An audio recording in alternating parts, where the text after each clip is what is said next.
अस्सलाम वालेकुम। आज का हमारा टॉपिक है सेलिंग ऑन अमेज़ोन कि अमेज़ोन पे किस तरह से बिज़नेस स्टार्ट किया जा सकता है। इसके लिए हम दो ग्रुप्स बनाएंगे, जिसमें एक ग्रुप वो होगा जो इन्वेस्ट करके अमेज़ोन पे अपना बिज़नेस स्टार्ट करते हैं और दूसरा ग्रुप वो है जो as a Amazon virtual assistant services provide करते हैं। अमेज़ोन के इन्वेस्टर का काम ये होगा कि वो अपना पैसा लगाएंगे और अपने बिज़नेस को ग्रो करेंगे, जबकि वर्चुअल असिस्टेंट का ये काम होगा कि वो अपनी स्किल को यूटिलाइज करते हुए क्लाइंट की इन्वेस्टमेंट के बिहाफ पे सर्विसेज देकर पैसा कमाएंगे। अब सबसे पहले ज़रूरी ये है कि अमेज़ोन पे बिज़नेस स्टार्ट कैसे करना है। उसके लिए सबसे पहले आपको अमेज़ोन पर एक शॉप क्रिएट करनी होती है और उस शॉप को क्रिएट करने के लिए आपको अमेज़ोन सेलर सेंटर का सहारा लेना पड़ता है। अमेज़ोन सेलर सेंटर के ज़रिए हम अकाउंट क्रिएट करते हैं और उसके अगेंस्ट हम जो है वो अपने बिज़नेस को आगे प्रोसीड करते हैं। आज की वीडियो में हम ये डिस्कस करेंगे कि Amazon seller centre account create करने की कितनी टाइप्स हैं और इन अकाउंट को क्रिएट करने में कौन कौन से डॉक्यूमेंट्स यूज़ किए जाते हैं। तो सबसे पहले हम डिस्कस करते हैं अमेज़ोन की टाइप्स। अमेज़ोन के अकाउंट क्रिएट करने के लिए हमें दो तरह के सेलिंग प्लान प्रोवाइड करता है। एक सेलिंग प्लान होता है इंडिविजुअल सेलिंग प्लान और दूसरा प्लान कहलाता है professional selling plan. Individual selling plan के अंडर जो आता है वो अमेज़ोन इंडिविजुअल अकाउंट आता है, जबकि प्रोफेशनल सेलिंग प्लान के अंडर दो तरह के अकाउंट आते हैं, प्रोफेशनल बिजनेस अकाउंट और प्रोफेशनल इंडिविजुअल अकाउंट। अब इनके अपने प्रोज एंड कॉन्स हैं। सबसे पहले हम डिस्कस कर लेते हैं अमेज़ोन के first selling plan individual selling plan के अंडर जो आता है इंडिविजुअल अकाउंट। उसके क्या प्रोज एंड कॉन्स है उसको डिस्कस कर लेते हैं। जब हम अमेज़ोन इंडिविजुअल अकाउंट क्रिएट करते हैं तो उसमें अमेज़ोन हमारी हर सेल पर $0.99 चार्ज करता है। ये $0.99 आपकी रेफरल और FBA फ़ी से अलग है।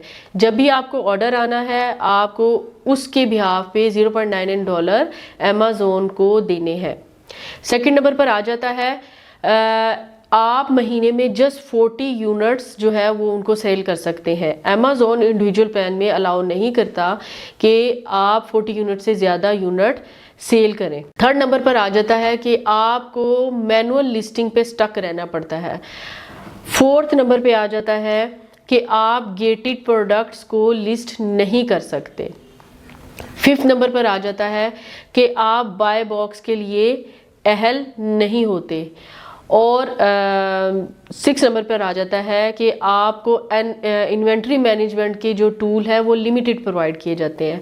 ये इंडिविजुअल सेलिंग प्लान के अंडर जो है प्रोज एंड कॉन्स हैं जिनको हमें बियर करना पड़ता है, जबकि हम प्रोफेशनल सेलिंग प्लान को अगर उस तरफ जाते हैं तो उसमें हमें बेनिफिट्स ज़्यादा हैं। अच्छा, अब हम डिस्कस कर लेते हैं प्रोफेशनल सेलिंग प्लान के अंडर जो इंडिविजुअल अकाउंट है उसको क्रिएट करने में हमें क्या अपॉर्चुनिटीज़ मिलती हैं।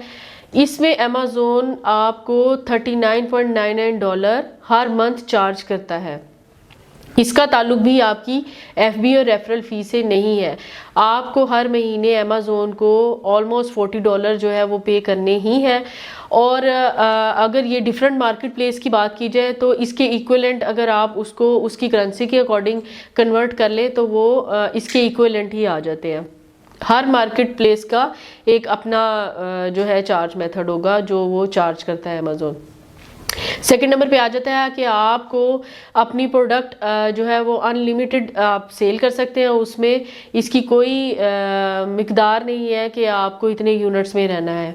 आप जितने ऑर्डर आ सकते हैं जितनी आप सेलिंग करना चाहे कर सकते हैं। थर्ड नंबर पे आ जाता है आपको लिस्टिंग करने में जो है वो ज़्यादातर टूल्स और फीचर्स प्रोवाइड किए जाते हैं और आप गेटेड प्रोडक्ट को भी लिस्ट कर सकते हैं। अब गेटेड प्रोडक्ट क्या है, कैसे लिस्ट की जाती हैं, ये एक अलग टॉपिक है और ये एक डिटेल टॉपिक है, इसके हवाले से हम फिर डिस्कस करेंगे। इसमें आपको मज़ीद सर्टिफिकेशंस की ज़रूरत होती है, तब आपको अमेज़ॉन गेटेड प्रोडक्ट जो है वो अलाउ करता है। उसके अलावा आप जो है इसमें individual plan, professional selling plan के अंडर रहते हुए जो आपका इंडिविजुअल अकाउंट है उसमें आप ब्रांड रजिस्ट्री भी करवा सकते हैं। अच्छा, अब हम डिस्कस कर लेते हैं प्रोफेशनल सेलिंग प्लान के अंडर जो प्रोफेशनल बिजनेस अकाउंट आता है उसमें क्या क्या चीज़ें शामिल हैं।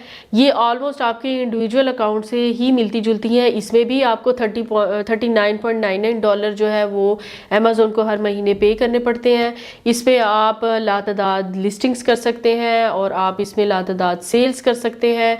आप इसमें जो है वो अपॉर्चुनिटी मिलती है, डिफरेंट फीचर्स मिलते हैं, गेटेड प्रोडक्ट को सेल कर सकते हैं और आप इसमें बाय बॉक्स जो है वो वाला फीचर भी एक्टिव होता है। तो इससे हमें ये पता चलता है कि इंडिविजुअल प्लान से हमें अमेज़ॉन प्रोफेशनल सेलिंग प्लान पे ज़्यादा अपॉर्चुनिटीज़ देता है। अब हम डिस्कस कर लेते हैं कि आपको अमेज़ॉन सेलर सेंटर का आईडी क्रिएट करने में कौन कौन से डॉक्यूमेंट्स की ज़रूरत होती है। इनमें शामिल है आपका ईमेल आईडी, आपका फ़ोन नंबर, आपका नेशनल आईडी कार्ड नंबर। आपके इसके लिए चार्ज मेथड की ज़रूरत होती है जो कि क्रेडिट कार्ड या डेबिट कार्ड की सूरत में होती है। डिफरेंट बैंक्स का सम टाइम जब आप कार्ड लगाते हैं, सम टाइम अमेज़ॉन आपको डेबिट कार्ड की रिक्वायरमेंट्स दे देता है और सब में आपको क्रेडिट कार्ड पे एलिजिबल कर देता है।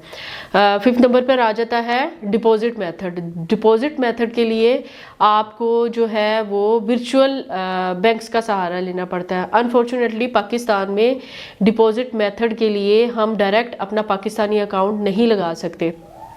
जैसे बेसिकली चार्ज मेथड और डिपॉजिट मेथड क्या है वो थोड़ा सा मैं आपको गाइड कर देती हूँ। अमेज़ॉन ने जो पर मंथ आपसे चार्जेस लेने हैं या जो भी आपसे चार्जेस लेने हैं उसके लिए आपको चार्ज मेथड लगाना पड़ता है।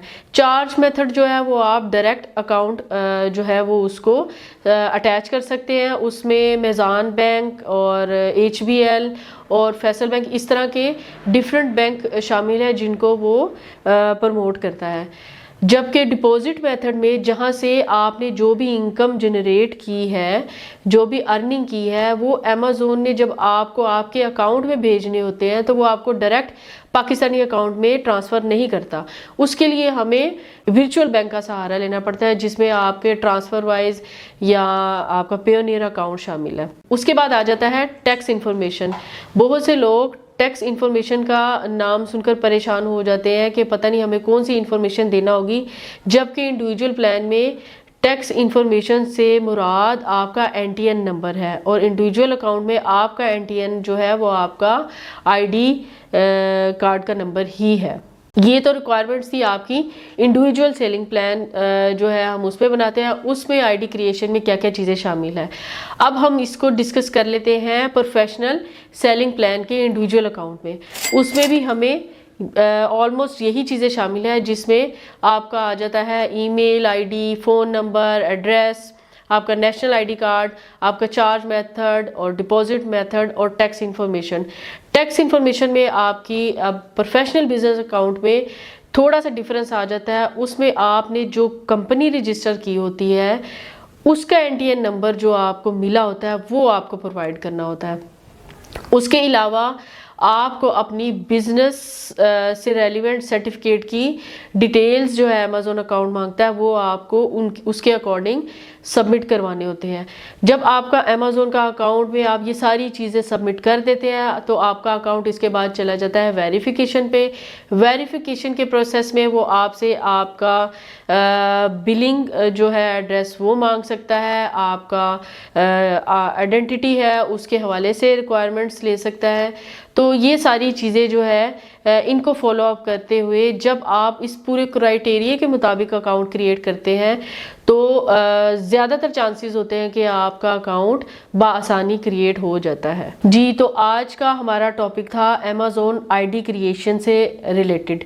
अगर आप अमेज़ॉन से रेलिवेंट किसी भी टॉपिक को लेके कंफ्यूज हैं और चाहते हैं कि मैं उस हवाले से वीडियो बनाऊं तो आप कमेंट सेक्शन में टॉपिक लिख कर मुझे टैग करें। मेरी कोशिश होगी कि नेक्स्ट वीडियो मैं आपके रेलिवेंट टॉपिक से बनाऊं।